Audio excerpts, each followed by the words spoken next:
So, oh, so let's begin. Well, today's seminar is with Jeanette Hofmann.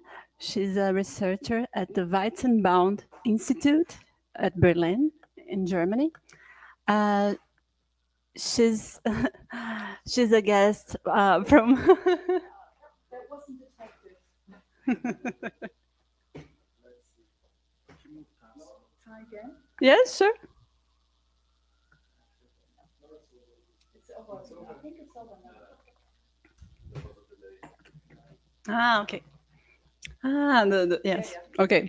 Okay, so let's go again. So, well, my name is Camila Rocha.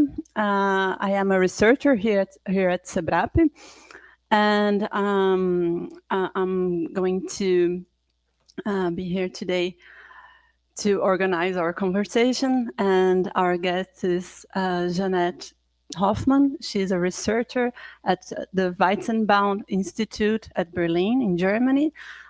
She's here at Cebrap as a guest from Messila. And we thank Messila very much for bringing her. And we are also with other two researchers from Cebrap. So Márcio Moretto Ribeiro here. He's also a professor at the University of São Paulo, and he's also a member, researcher, and a member of the, how can I say it in English, Márcio, monitor of digital debate in Brazil. Okay. And also with José Veríssimo, he's also a researcher of Cebrap at the NDAC. It's a research nucleus that researches democracy and participation. And well, both of them are going to debate Jeanette's contribution today. So Jeanette will speak for about half an hour, and then Márcio and José will speak about 15 minutes, and then we will open for questions from. Okay, thank you very much for the invitation. I've been working on disinformation. And why I discovered this topic was a visit to Brazil shortly after Bolsonaro was elected, because then disinformation became a really hot topic here, and people had very clear ideas how it could happen that Bolsonaro was elected. And that sort of mirrored similar debates in the UK after Brexit, and in the US after the surprising election of Donald Trump. So I started doing research about that because my background, as a political scientist, I've always focused on digitalization in various forms. And over the last, I would say, 10 years, I started to focus on digitalization and democracy and try to understand how the two are connected. And I never liked this idea about the public debates we had in Germany, where one was causing the other. Either democracy was failing because of digitalization, or the other way around. And I always thought this causal way of thinking about the relationship is somewhat wrong. And that I also carried into my research on disinformation. So the proposition of my talk is that this whole debate on disinformation is being caused by social networks, that I think is just how shall I put it? It's a shortcut that doesn't work, and sort of means that we miss important other connections that we should see. So I think that we should look at disinformation neither as people being manipulated and in need of digital literacy, nor should we think that it's foreign powers that manipulate the people, but we need to really understand disinformation as a symptom of, I would say, an erosion of democratic trust and also democratic institutions. So, but that is the proposition. I start elsewhere, and that is with this rapid search of publications and citations on disinformation. You don't see this often, that a topic that didn't even exist before 2015 suddenly really creates so much interest and publications, and it's still climbing, it's still going up.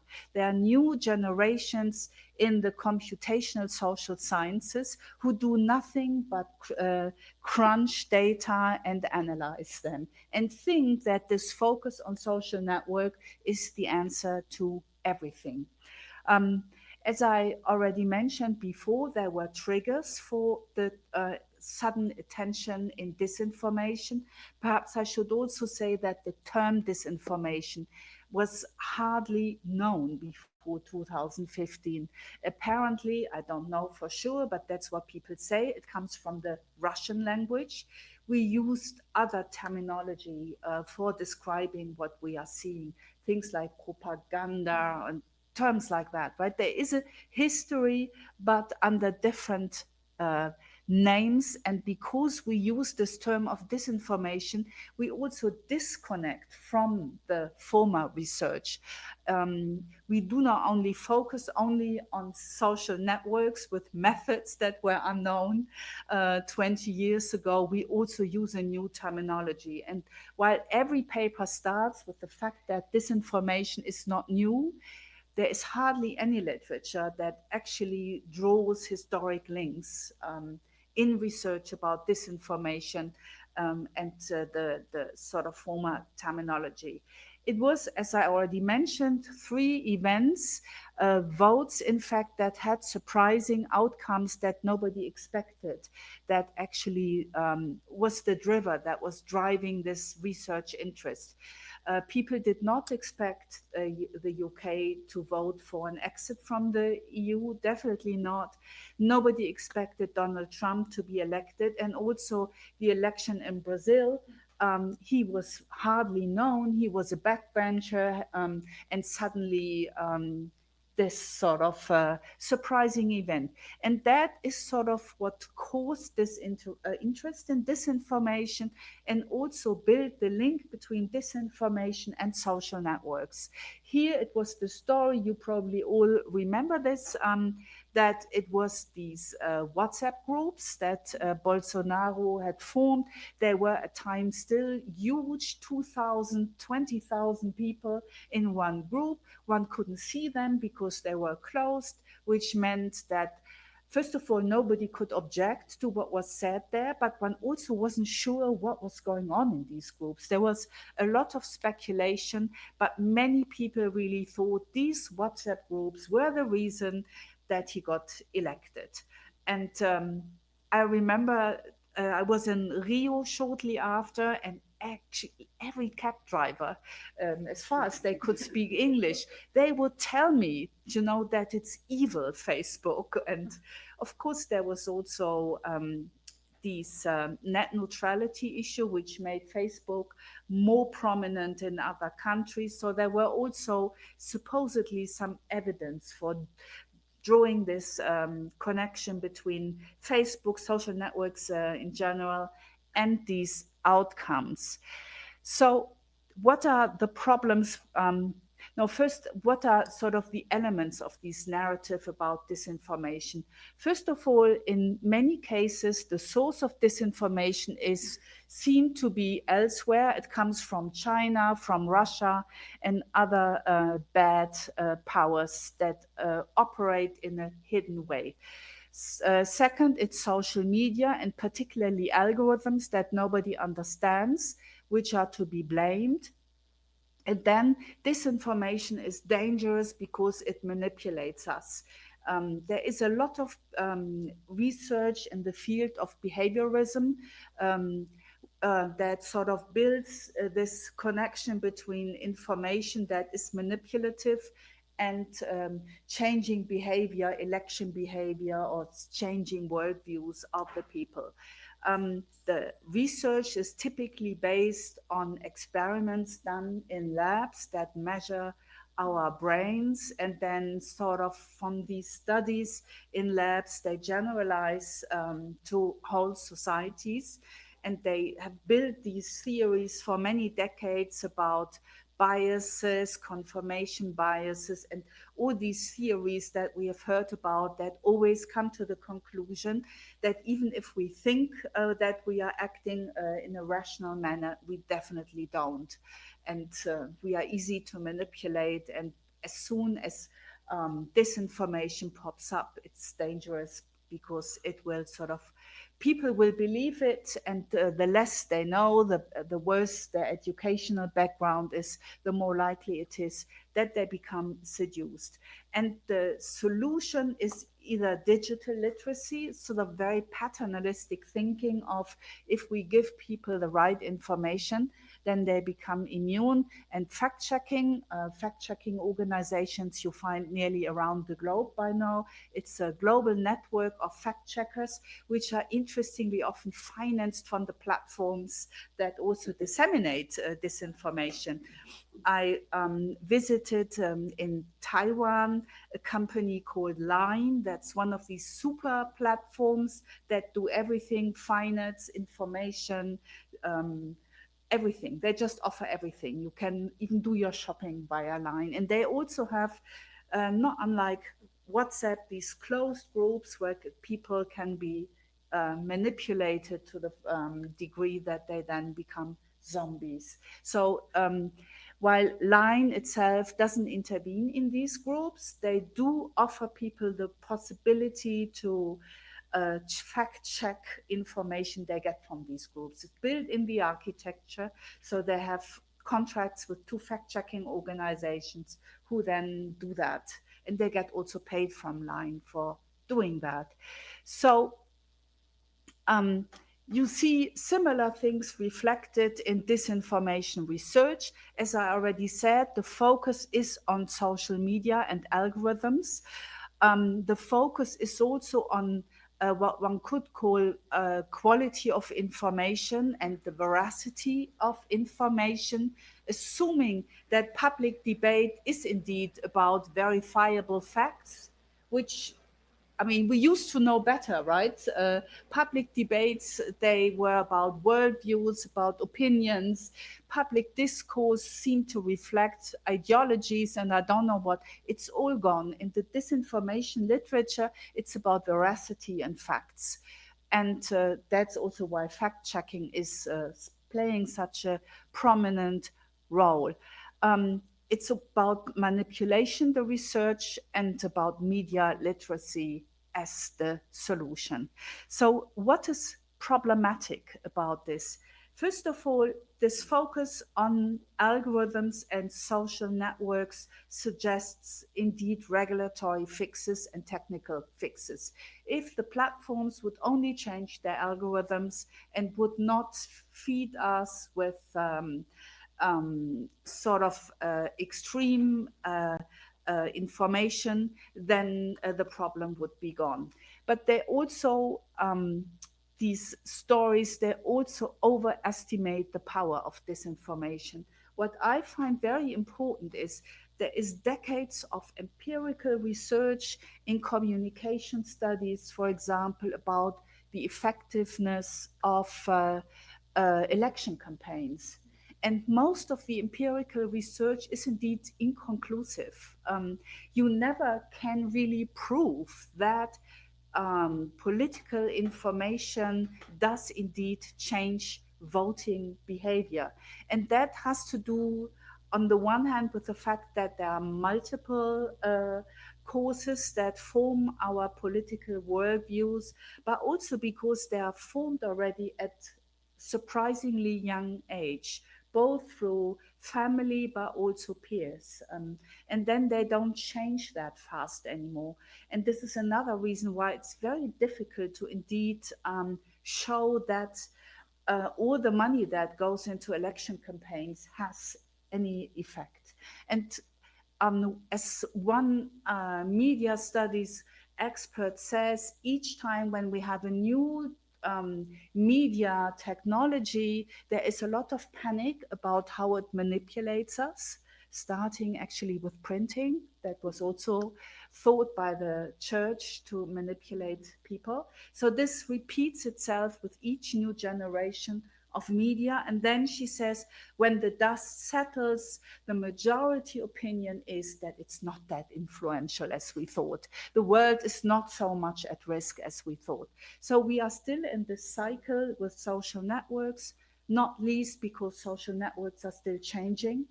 And we are still, as she says, morally panicking about its effects. So we overestimate or just take for granted the power of disinformation. And what is also problematic, in my view, is conceptualizing people as she says, Sonia Livingston, unthinking and gullible. So in democratic theory, we used to think that people are capable to self-determination, but at the moment, vis-a-vis social networks, the uh, the image of what individuals or humans can do is much more pessimistic than that. So the last 3 points, I will now go a bit more into detail. This discourse on disinformation ignores, as I think, the medium function of disinformation. It underestimates political elites as source, and it neglects the anti-democratic quality. So what I mean by disinformation as a medium, I think one can actually observe that disinformation has many different functions for people who disseminate, invent, or circulate disinformation. One is that it's a way of signaling loyalty with political leaders such as Bolsonaro, Trump, Orban, and others. By repeating stories that Trump now tells, we sort of express our consent and our respect for him as person. And we also signal to people around us where we position ourselves in the political discourse. We sort of confirm our political opinions this way. So this has an identity confirming and building function that is in these circles more important than the quality of the information. So what doesn't really matter is whether it's true. What matters is that it has a symbolic meaning, and that's what I call it's a medium for expressing something. Then what I also find quite interesting is that disinformation has a disruptive function. By claiming things that are obviously not true, people disrupt this idea of a Habermasian public sphere that by arguing about something produces better solutions and increases the rationality of policymaking. So this sort of disseminating disinformation, and as is often said, flooding the zone with shit, is a way of undermining public discourse. And if we agree that one at least need to agree on what one disagrees about, if that is not possible anymore because people object to human-made climate change, or that COVID is a dangerous virus. When people can't agree on that anymore, self-determination in a collective sense is actually not possible. So for that reason, I think there is some political agency in disinformation. It's an unmaking sense. It's a way of unmaking sense. And that, I think, has a lot to do with people having disdain and showing disdain for political and also epistemic elites in societies. Now, when we look at this function of disinformation from the people who actually disseminated political leaders, then we see that disinformation is a way of representing the people. And here I think of politicians such as Michael Gove. When he was still a minister in the UK, he once said famously, people have enough of experts working in organizations with acronyms who always think they know best, and then it wasn't true at all what they said. I was by chance sitting in front of a TV in London when he said that. And it was the first time that I heard this, that people with a populist background now attack academic elites with it, not only political elites, but also academic elites. And I found that really shocking to see. But I think there is a similar impetus against that. So when politicians disseminate disinformation, they represent people, their supporters, and at the same time they also mobilize them. So, and here is my favorite example from last year, when during the election campaign, Trump said in August 24 that people in Springfield, Ohio, have noticed that the refugees in Springfield eat their pets. They slaughter and eat their pets. He said that several times, and that he had also seen this reported on TV. And after that, many memes were created. This is one of the memes. But also the Republican Party used this and created big billboards saying, save the pets, vote Republican. So, and that shows it's not about truth, right? It's about something else. It's, you make jokes, and the sort of, what you can see there is that the distinction between something correct and incorrect, between false and true, is sort of it loses its meaning in the political sphere when populist thinking becomes so powerful. And that is also true for the voters. They, as I say in my paper, when they ask what did the weather report say about tomorrow, or when is the bus coming, they still rely on a truthful answer, on a factual information. But in the political sphere, it doesn't matter anymore, that distinction. And that is something that has taken a new form because of the internet. I would not say that the internet causes disinformation, but thanks to social networks, people can play with disinformation in a different way than what we know from, say, state propaganda in authoritarian systems. So I would say one of my points in this paper is that we should look at disinformation as a symptom of democratic erosion.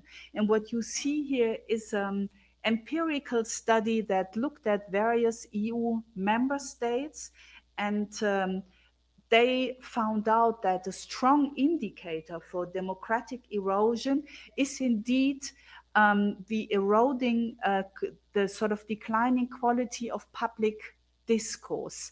And by that, they meant specific things like that politicians feel the need to explain their decisions, that politicians wouldn't treat the opposition as enemies, but as someone with whom one still has to argue. These kind of things they used as indicators for determining the quality of the public sphere. And they found that this sort of declining quality of public discourse is a strong indicator of what we now call democratic backsliding. The political science literature on democratic backsliding usually focuses on constitutional courts and on sort of changing democratic institution, but they don't look as much on the quality of the public sphere. So this is why I find that a very important observation. Generally, I think one can say that when the quality of public communication goes down, disinformation becomes more powerful. it's not cause, it's not that disinformation is a cause, but disinformation becomes more powerful in the sense that there is not as much discussion and information anymore that would compensate disinformation. So one can see in specific countries where, for example, public broadcasting doesn't exist, or where high quality journalism has no base anymore, disinformation can flourish and it can fulfill this medium function that I described. Here, I wanted to show you quite an interesting graph that comes from VDEM, the Variety of Democracy project that collects data about the state of democracies around the globe. And on the left side, it shows countries where the government is responsible for disinformation. On the red font countries are countries that are autocratizing, sort of where democracy goes down. Brazil, you can see, is here very much on the right side. These are countries that democratize. And that sort of the vertical line is sort of the amount of disinformation. I think the positioning of Brazil is a bit optimistic. I'm not sure I would put it there, and that's also a criticism that perhaps these data are very much influenced by hope and optimism. But it is interesting to see that they find a direct connection between countries where democracy goes down the drain and the amount of disinformation, not in a causal way, but in a correlation. Here on the right side, these are countries where disinformation comes from foreign countries. And that is, I think, also interesting because you can see that foreign disinformation is not as prominent as the public discussion, and also government action makes us think. Lots of governments now have special sections or agency that try to investigate foreign disinformation. But the problem is actually much more domestic than international. So that is more or less what I wanted to show you. Thank you very much.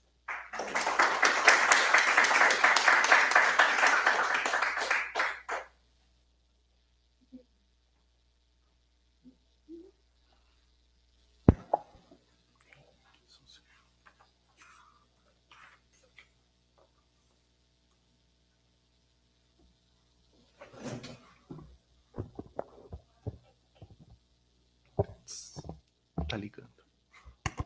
Oh. First, I would like to thank to participate in this debate. I'm going to excuse myself that I've written something because my English is a bit rusty, and I would like to not to this work is it deserves for me to not to have better English than I have.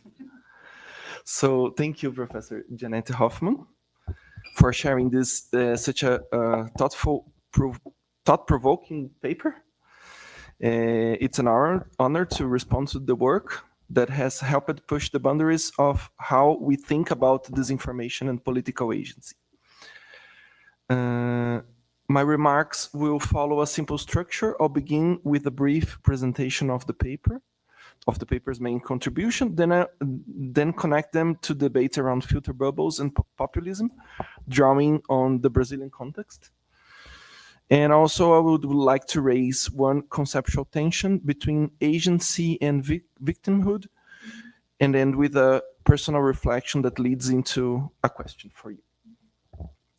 So Jeanette Hofmann's paper on Making Sense offers disinformation as political agency, offers a provocative contribution to disinformation studies.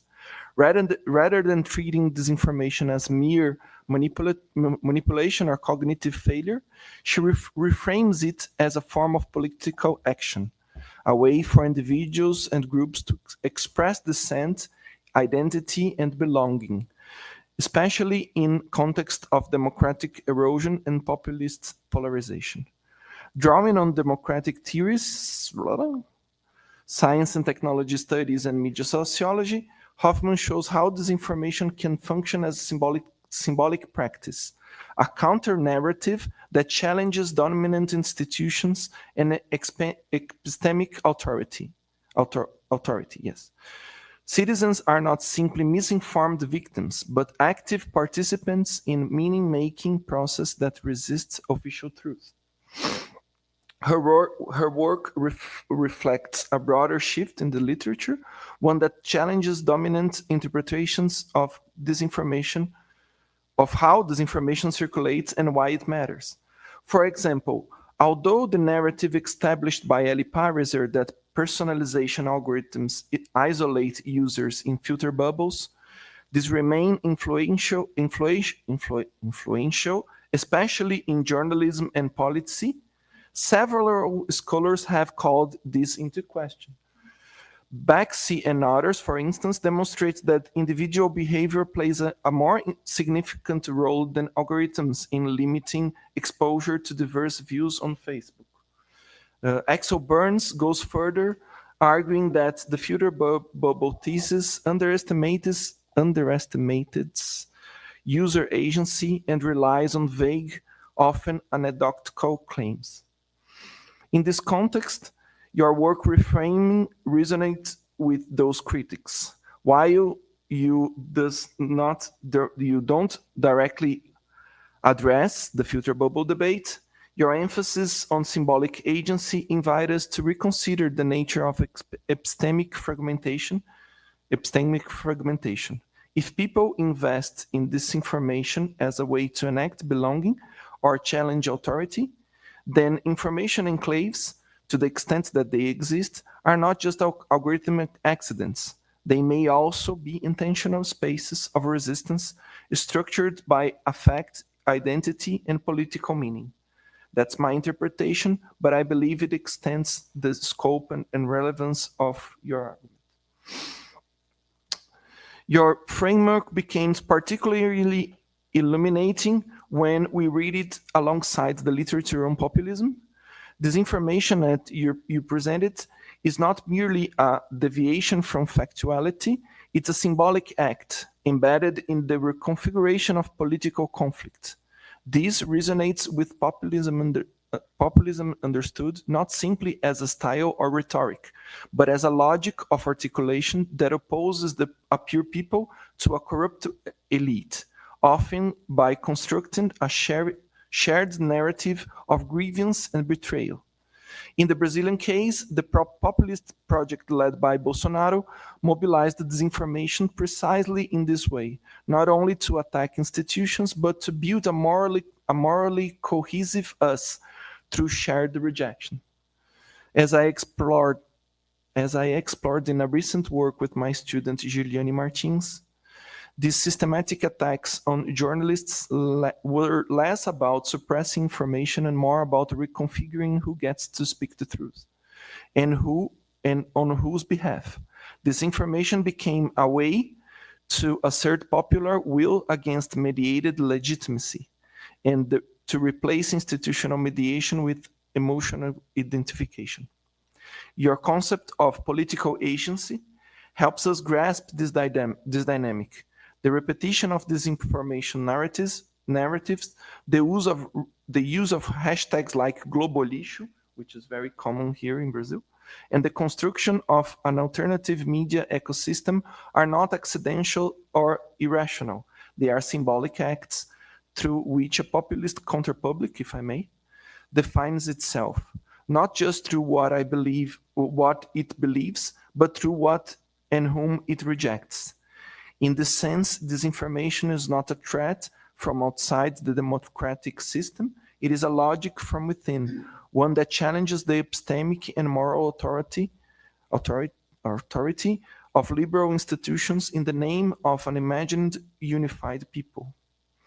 A key contribution of your work is the critique of what we might call victim public model, the idea that disinformed individuals are merely guidable or cognitive impaired. Instead, you suggest we see disinformation as a form of symbolic agency. People may not be misled so much as expressing distrust, asserting identity, and rejecting elite authority. This perspective reframes disinformation as a political act rather than a cognitive failure. It's not just about false belief, but about saying we don't trust your facts, your experts, your institutions. In that sense, believing or performing belief becomes an assertion of epistemic autonomy, even if it contradicts factual accuracy. You help us understand that disinformation often functions less as a deception and more as a defiance, and that shift is crucial if we want to grasp its appeal and resilience in pluralized societies. To conclude, I would like to bring this down in a more intimate level.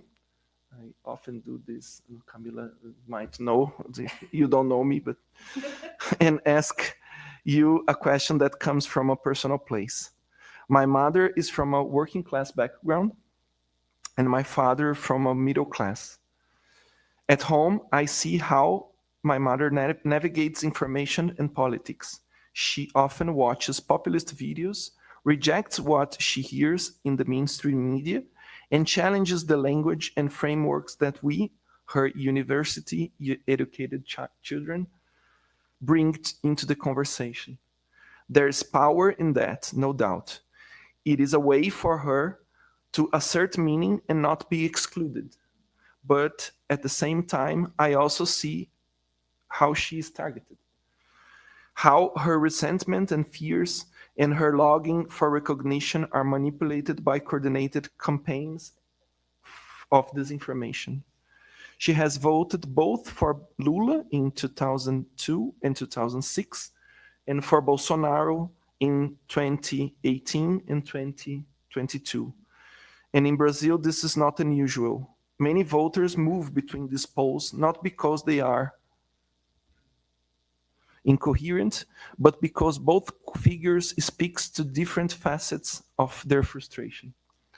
That's why I find the distinction between agency and victimhood so difficult to apply cleanly. Sometimes the same person is both resisting and being captured at the same time. So here's my question. How do you make room in your framework for this kind of ambivalence? For actors who are not simply resisting dominant truths, but also vulnerable to manipulation, not in a patronizing sense, but in a structurally unequal one. How do we theorize this information as an agency without losing sight of asymmetry in power, education, and communicative capital? I think that's perfect, that question. I think you really spotted the weak point in my argument.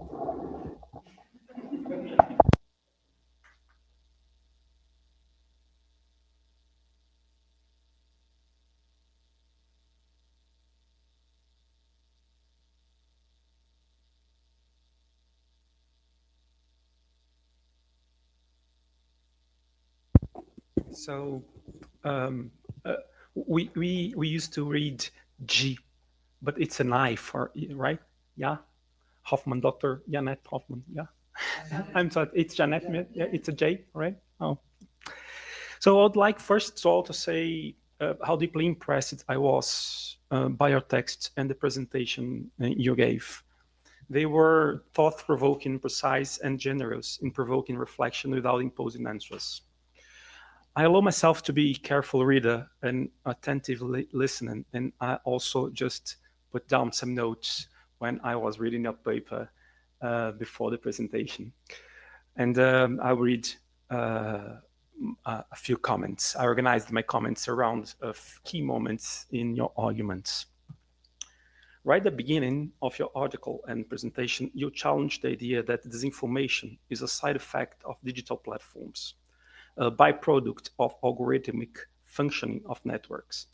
Instead, you argue that it must be treated as a political phenomenon with agency of its own, tied to the process of democratic erosion and operating as a form of public, symbolic, and identity-based action. It was in response to this formulation that I imagined a double arrow image, with the disinformation in the center pointing out and receiving the arrows. This image of the double arrow helped me to think of disinformation not only as something that circulates through networks, but as something that structures the digital environment itself. It feeds and is fed by networks and by dynamics of institutional erosion. This circuit becomes very clear in Brazil, particularly in the way Jair Bolsonaro treated cultural policy as a strategic target of disinformation in his political discourse.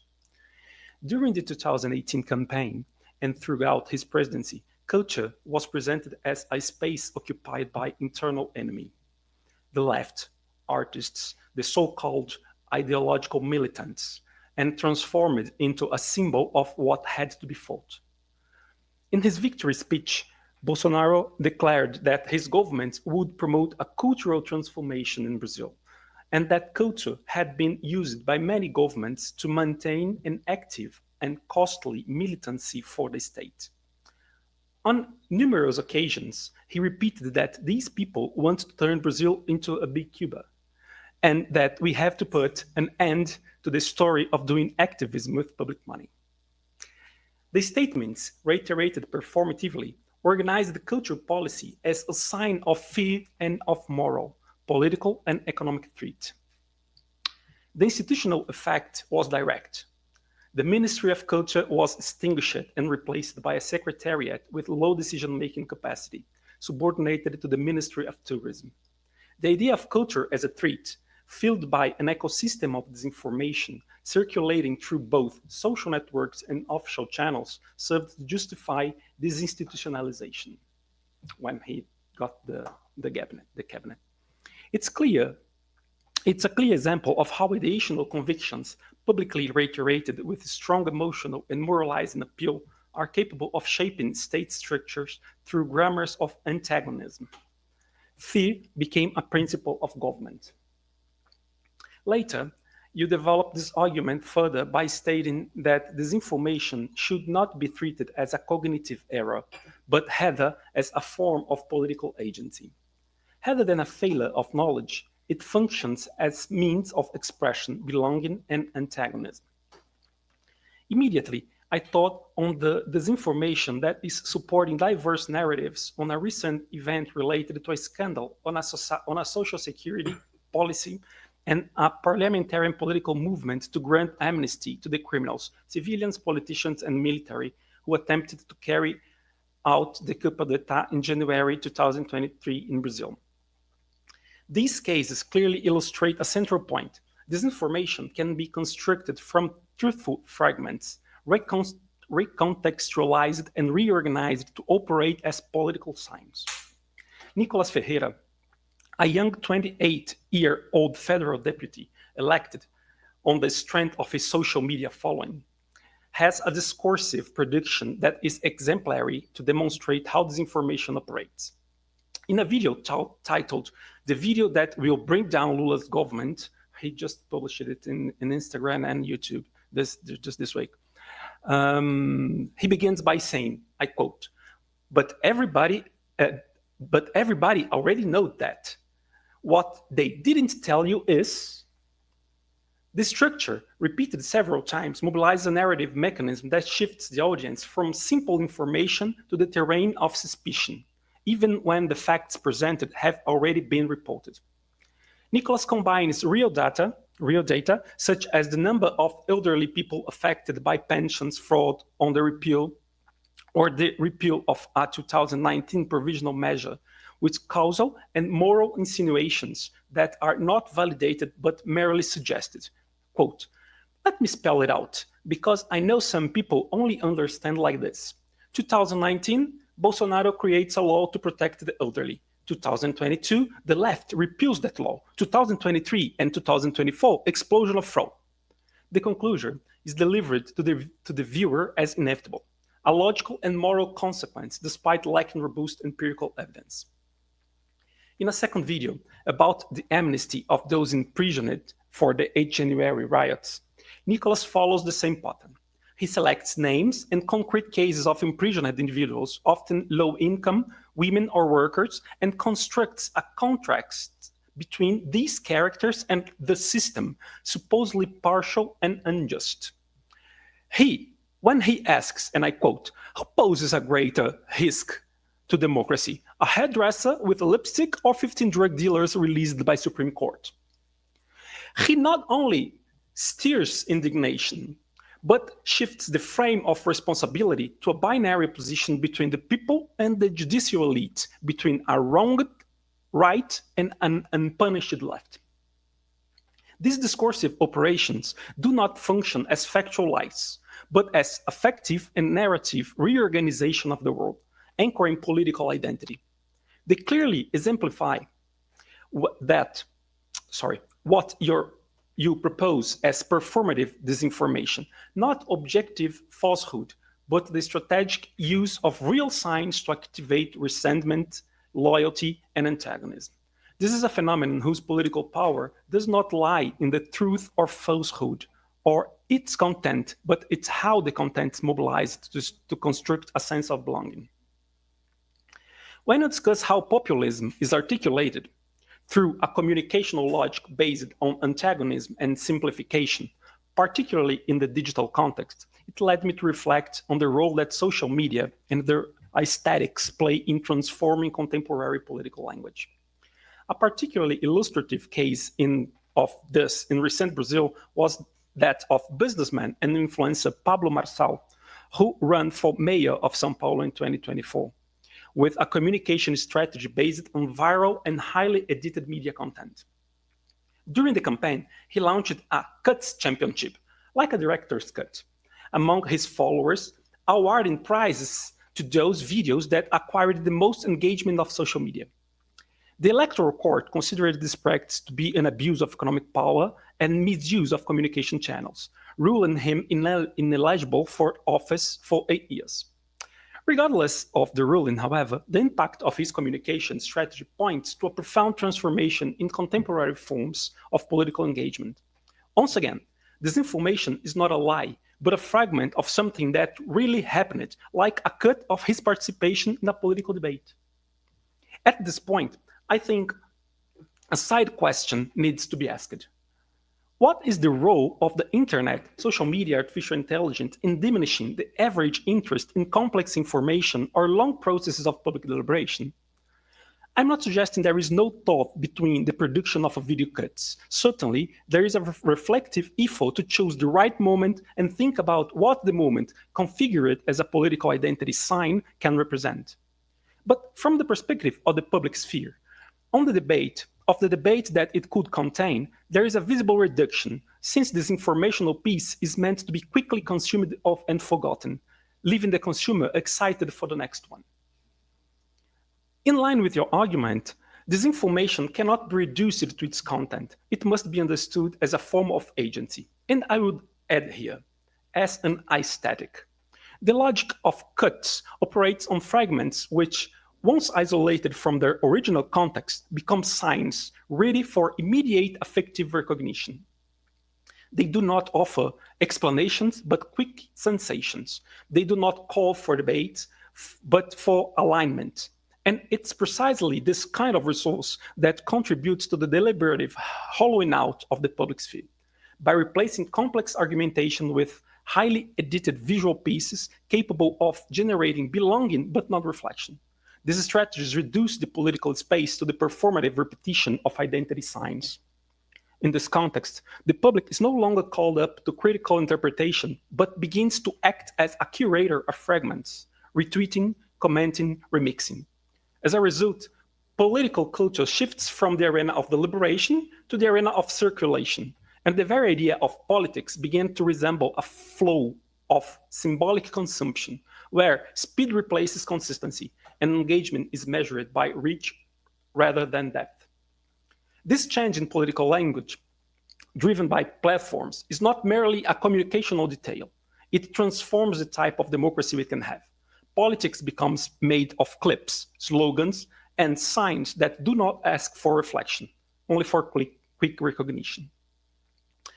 Later, you propose an analytical shift that I consider fundamental. The public should not be seen as a mere passive recipient of disinformation, but as an active agent in its circulation and resignification. Disinformation, as you argue, can express loyalty, affect, and symbolic resistance. I dragged me into the literature of affective polarization and its relation to populism. Here at Cebrap, we are now facing a challenge to research affective polarization among young people in a comparative study between Brazil, South Africa, India, and UK. We noted that in the dominant literature, especially that produced in the global north, affective polarization is often measured through surveys, psychometric scales, and experiments. Generally, the focus lies on measuring affective distance between in-group and out-group, often through feeling thermometers or on tests that manipulate images and discourse to observe emotional reactions. These studies are helpful in quantifying animosity between parties and groups, but as you also point in your article, they run the risk of obscuring the symbolic and contextual forms through which disinformation and polarization operate on social practice.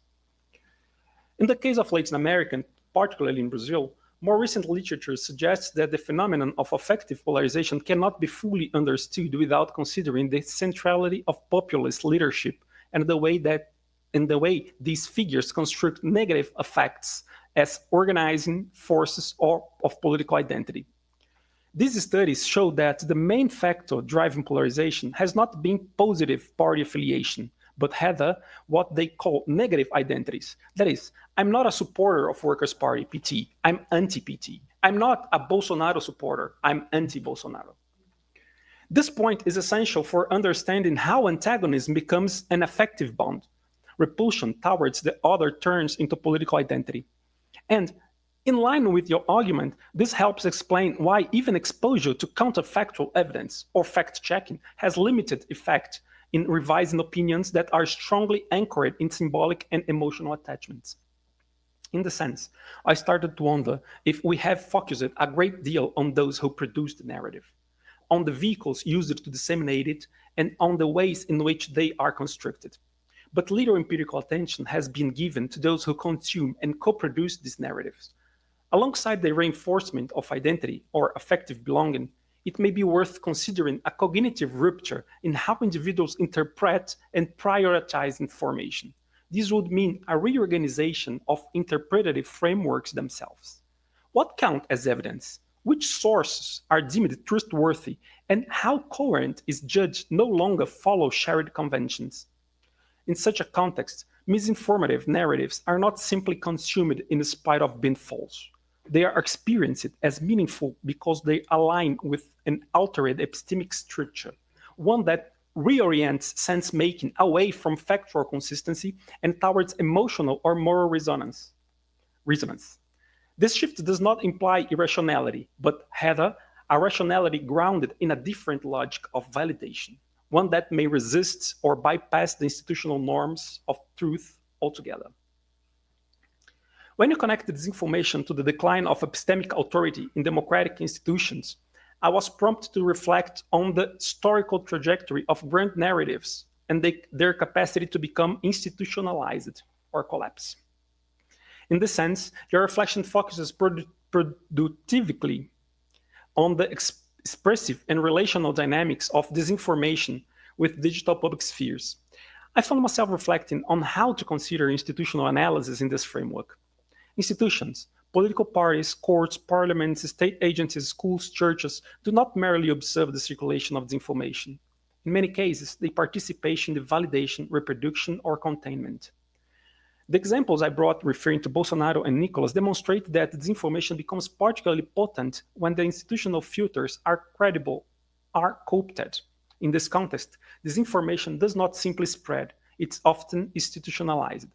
Ministers repeat falsehoods, public agencies echo distorted claims, and political campaigns build narratives around moral fictions. These dynamics suggest that the study of disinformation must also account for the political and normative infrastructure of the state, not only as background conditions, but as co-constructors of epistemic disorder. In this sense, narrative agency has institutional consequences. If, as you interestingly argue, disinformation is a form of action with political effects, then we must also consider the structural outcomes it produces. Disinformation can reshape institutions, legitimize public policies, and reorganize state agendas. In contexts like Brazil, disinformation has not merely circulated, it has been institutionalized. Ministries have been closed, laws have been dismantled, and the state resources mobilized to sustain fictive enemies.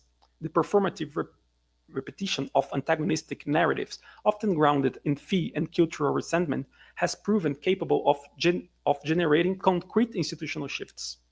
This suggests that disinformation's power lies not only in its ability to fracture truth regimes, but also in its capacity to reconfigure the very architecture of democratic governance. Finally, and I'm sorry, I'm taking too long, inspired by your powerful presentation, I found myself reflecting on the challenge of producing fact-based information for use in both digital and traditional media that could support the construction of narratives contributing to the formation of critical reasoning in public sphere. In Brazil, the media and public commentators have repeatedly discussed the left's difficulty in countering the far right's misinformative narratives. Yet, taking seriously the proposition that, and I quote you, rather than portraying as a victim, the audience should be recognized as active contributor to a co-constructive relationship. The public discourse generates stories that political leaders may choose from. I wonder whether the analytical challenge may actually lie in a shift in the foundational beliefs of our current political zeitgeist, and in the absence, at least for now, of any normative proposition capable of articulating meaningful interpretations of the dissatisfaction provoked by unfulfilled promises of enlightenment and liberal democracy.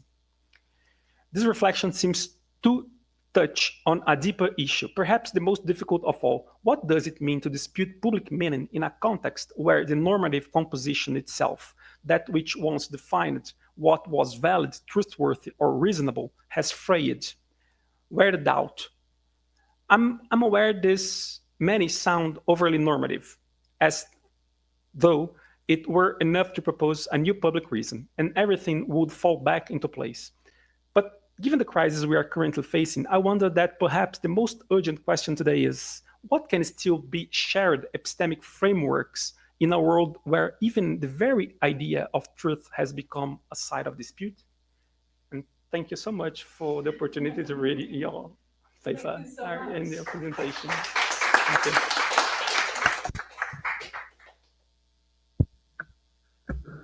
Wow. Thank you so much for your presentations. Jeanette, would you like to answer first the two comments and then we open to the I would public? like to do two short remarks. I hope. Okay. The first one concerns your issue of power. I've been thinking about this. I found it too much to also put this in this paper, but I would say the following. Political leaders, if they offer stories, first of all, they pick often the stories that they find among their supporters, but they offer them as representing the people, but they still depend on the people saying, yes, I circulate what you tell me. I like this story about refugees eating our pets. They could also say, right, that is a lie. They could say all sorts of things. But so the leader makes a claim. There is this political theory about claim making, representation as claim making. Every politician, when he talks to the audience, depends on people accepting the claim. When they, for example, say people have enough of, they need to get some support for this people idea. So it's not that the leaders have the power and the others just follow. I do think there is some interaction. There is not only co-production of narratives, the leaders also depend on people saying, yes, I follow you. So, but of course, that doesn't deny, when I say they depend on the people, that does not deny that there is an asymmetry in reach and in power. And I'm not good at describing or defining that power asymmetry. But what I would say is that this traditional idea is Donald Trump manipulates the people. I think that's wrong. That's really a wrong idea. And of course, as you said, there is a lot of resentment, and your mother might feel some resentment. But I also don't think one should just say this is just used and to make a point. Yes, disinformation spread by the political elite feeds on resentment, but it cannot create that resentment. There are reasons for resentment, and they have to do with social inequality that is increasing and not decreasing. There are reasons to be angry. And to just say, oh, these populists, they manipulate this, that I think is not a good way of presenting that. But still, there is a asymmetry in power. I agree with you here, but I would be interested to hear whether you have a good way of describing it, because there is a power asymmetry, and it's still time and interdependence, a mutual dependence. No populist leader can do without support.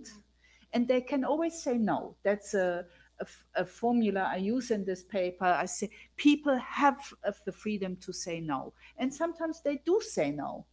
In Poland, for example, they said no to this rubbish from the Kaczynski brothers.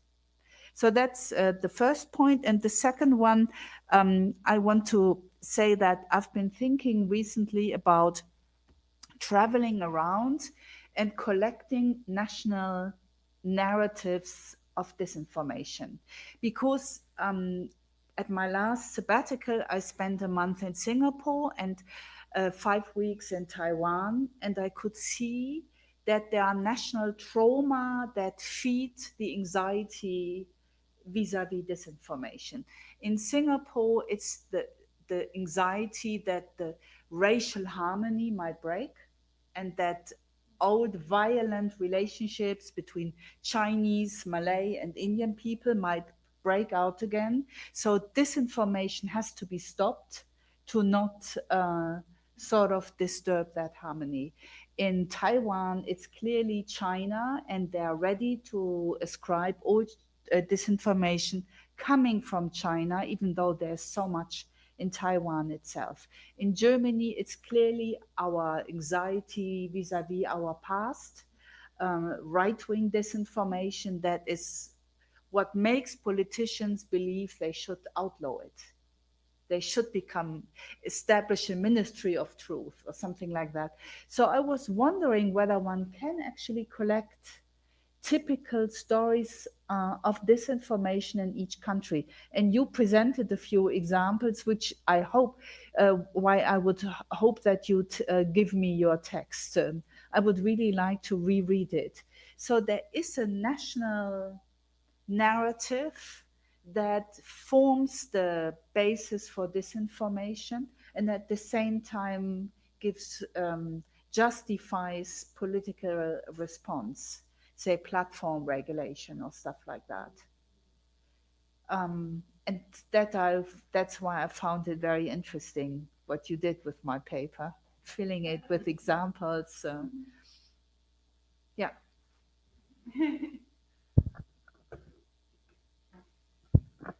Okay, so now we are going to open for your questions.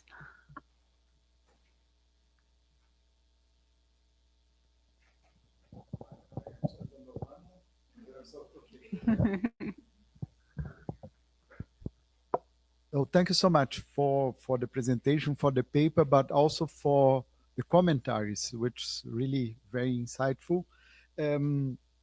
Actually, in your response, you addressed the question I have, but I'd like to ask you for go further on this direction, because it's something that interests me a lot, is because I think you go through an important layer. So starting from the surface, in which I would say most studies on this field are located, meaning that treating disinformation as a sort of false information, or saying a sort of cognitive deficit and so on. And you are showing this has, saying, more profound roots because of this sort of interaction, because it's creating meaning and also creating agency.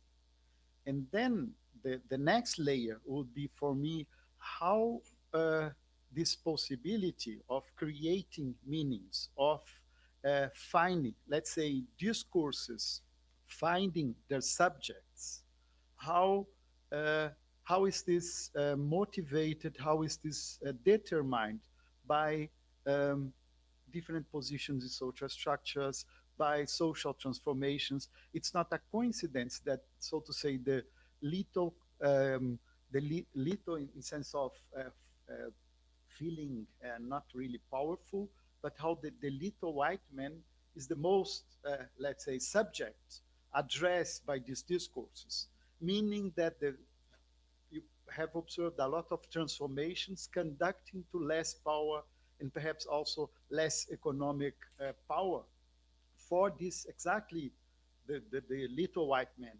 So therefore they are the, so to say, the most important. Yeah. And these discourses are in discourse which at least creates the illusion of power for this kind of actors. So therefore the question would be disinformation acts, disinformation produces empowerment and also creates subjects, but not everywhere, and not in all cases. And as you described it, I got the impression that you see this as sort of a rule, a sort of law. So how disinformation works, but I think you need the social context in which disinformation works. And the question would be how important is this social context? And I think this is also important to understand the what is astonishing, how also progressive forces are able in certain circumstances to react. You mentioned Poland, but also Brazil is also the case. And therefore, I think to understand this, we need to make this, let's say, the next step, to connect this empowering function of disinformation with the social context in which people are empowered by disinformation.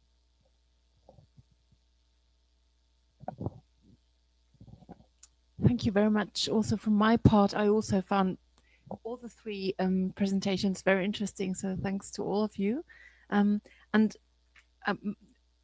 I would like to know, I mean, at the end you said that it's actually, I was wondering actually why does this how did you name it, the disdain, where does it come from? Why are the political and academic elites not accepted anymore as such? And I think if I understood well, at the end you actually just now you said, well, it's the social equality which is increasing, which creates this high disdain. And so I was wondering, on the one hand, there are these populist political elites who, as you said, create a narrative which empowers the people who feel in inequality, right? Who feel like discriminated against. And on the other hand, however, the question would be: does their politics change the inequality? If it doesn't, then what can be done? what can be done against this disdain? And would the answer be that the academic elites also have to create narratives that maybe are maybe not disinformative, but which what both of you said actually, which pick these fragments and present them in a sentimental, or I think you said sentiments or something like this. That's my question. Okay, sorry, it was long. Yes, I have two questions. First, thank you very much. Also, thank you, Christian Lazar, for mediating this wonderful invitation. Thank you, the colleagues from Cebrap, for the wonderful comments. I have two questions, Jeanette, and they are contradictory. They are aspects of your presentation that I'd ask you to talk more about. The first is there are limits for this. For these people to choose or not to believe in what's being fed to them. You were talking about the different media and how every media brings new challenges and so on. With artificial intelligence, for example, in Brazil, we know we have people dedicated to produce fake news all the time, to target things that are very cherished for people, pets or religion, and the tools they're getting more and more advanced. So maybe there are also limits for decision of these people to leave or not, because it's getting more to make the difference between fake and real. So this would be like this agency that you're proposing, and I completely agree. I think to think politically about these processes, it's really helpful. But this agency is also limited by the algorithm, by this manipulation, this deliberate manipulation. I would like you to comment on that. The second question is the opposite, actually. It's so the subject is disinformation. When these people share their cuts or their texts, or they believe in it, so it's not disinformation for them; it's information. And there's also like kind of a difficult. To start and say that this information is already taking a certain position, although it's fabricated, industrialized, and so on. For these people, they are, as you demonstrated, being actively politically, and they believe in what they're sharing. I sometimes even think that Trump and Bolsonaro also believe in what they are saying, at least half of the time. Otherwise, they will not be that effective as they are. And the followers, they definitely believe. They don't believe that they are spreading misinformation. They believe that they are sharing information, that they want to. So these are two contradictory questions, I realize, but I would like to listen more. Thank you very much.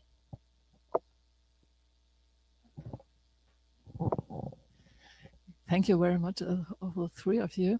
My question is a little bit, I have two questions as well. One is, I think, following the argument of Hannah. I would like to know if people don't like complexity. So if they don't like scientifics, if they don't like what scientifics are telling them, so people who are following disinformation, for them it's not important what disinformation is talking about, but it's just to be unified and to have a common resentment.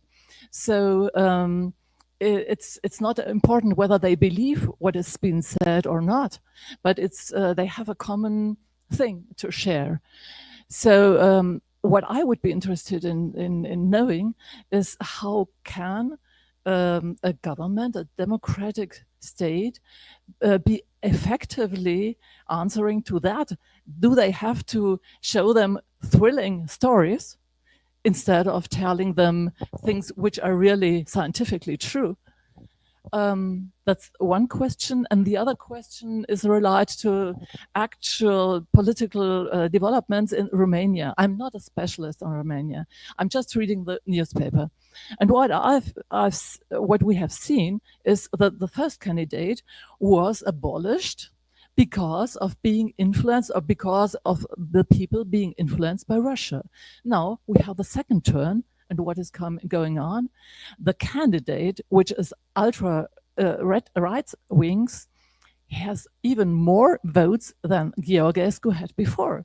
So Simeon, that this person has reached so many votes. I think it's an argument for it speaks for your argument that the influence from abroad is not so important, but it's the importance is that people can be a community together. I would like to hear your opinion on that. Thank you very much.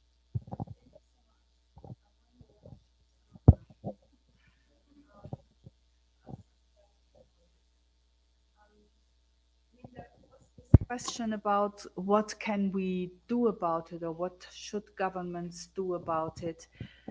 Perhaps I start with that one. I think sort of that's when we turn it into a normative question of what to do about it. I think that our whole media system and the sort of reporting and news production is facing a big crisis in many countries, because all the advertising money went to the platforms, as we know. And you can see that countries responded in different ways to it. Some never had that much high quality journalism, and others are now seeing it going down the drain. In Germany and in many European countries, you can see that, for example, smaller newspapers covering rather rural regions, they don't have any local reporting anymore, and that is really a problem. And I would say that the young generation is not likely to ever pay a lot of money for newspapers. So something needs to change. And I think discussing the question of how we can actually organize the production of information and future is one that in all democracies need to be discussed. And the political theory argument behind that is coming from an American political theorist, Lisa Dish. She says democracies can handle disinformation as long as there is a high quality public discourse that will dispute it. That's perhaps a bit of an optimistic view, but I think one can make the point that if we have a lot of high quality journalism, public discourse benefits from it. But that, of course, requires on the other hand, that we have an education system that does not enlarge social inequality. And in most countries, that is not the case. And Brazil, this is also not the case. But if one asks what should governments do, I think they need to focus on journalism, the media plurality as a goal, and how that can be ensured in future. That I think is a very important point. I've tried, when I came back from Taiwan, I tried to sort of ask people what they think about it. And my point was journalism is the next automotive industry sector, and they got angry. They don't want to talk about it. They all have a sort of head in the sand kind of response to it. But for me, that is a very crucial thing about what governments can do. And we can see that far-right parties attack the public broadcasting sector in every country.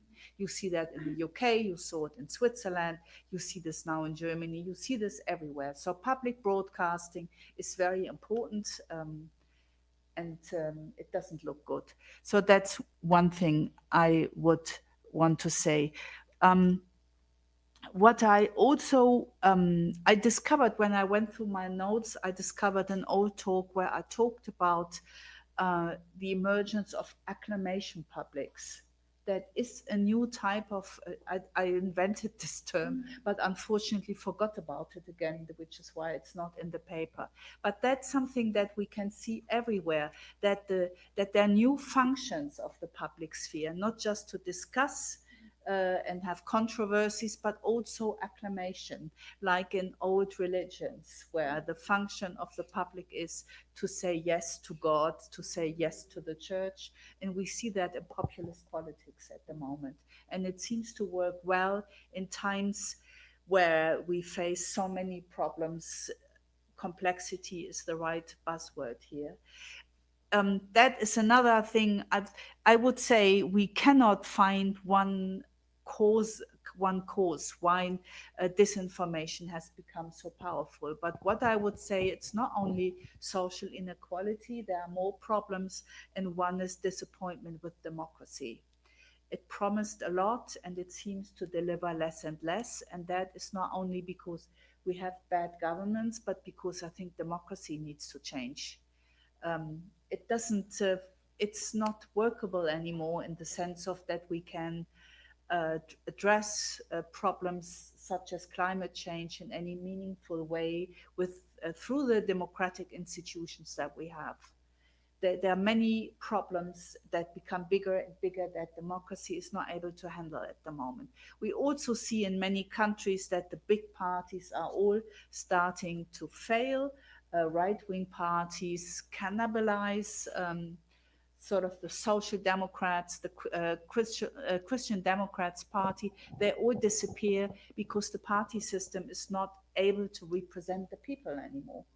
So that is another reason why disinformation, I think, is becoming powerful. It's a way of expressing dissatisfaction and disdain towards also a political class that communicates in a way that is tiresome. Don't know about Brazil, but in Germany, it's tiresome to listen to politicians. You know, there is a way of talking to the people that doesn't work any longer, but they don't change the language. So there are many, many reasons, I would say, that feed into disinformation becoming a powerful source. And another one that we haven't mentioned is we regard information and data as assets. And so we have a political movement that does not believe in information as an asset, but uses it for different things. So that also, I think, is quite telling that in times when information is sort of a sort of important source of productivity and economic profit, that there is a growing community of people that suspends the distinction between truth and falsity. It's a political movement, and that is destructive in many ways. Although populism is not always destructive, but disinformation seems to be mainly destructive. And we don't have a good answer to that.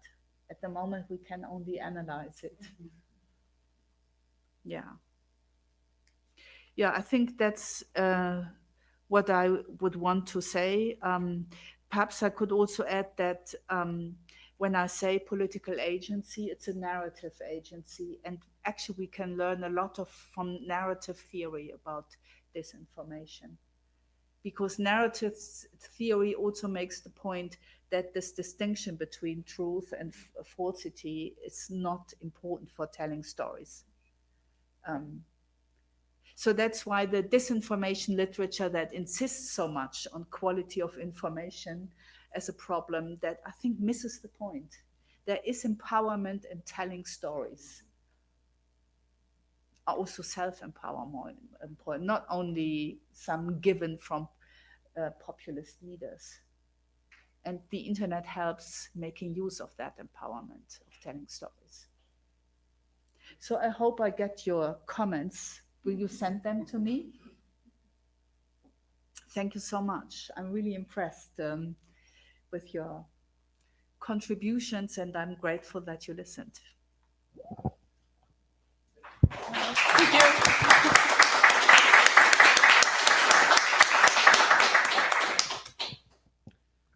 So, well, I think we can close the seminar. Thank you very much for the participation. And I think that, yes, I can send Professor Jeanette's email to you, so you can send all your comments to her. Yeah? Thank you. Thank you.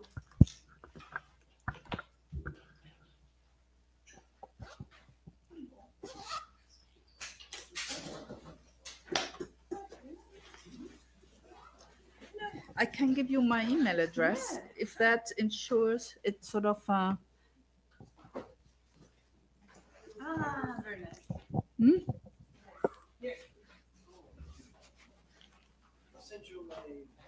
yeah.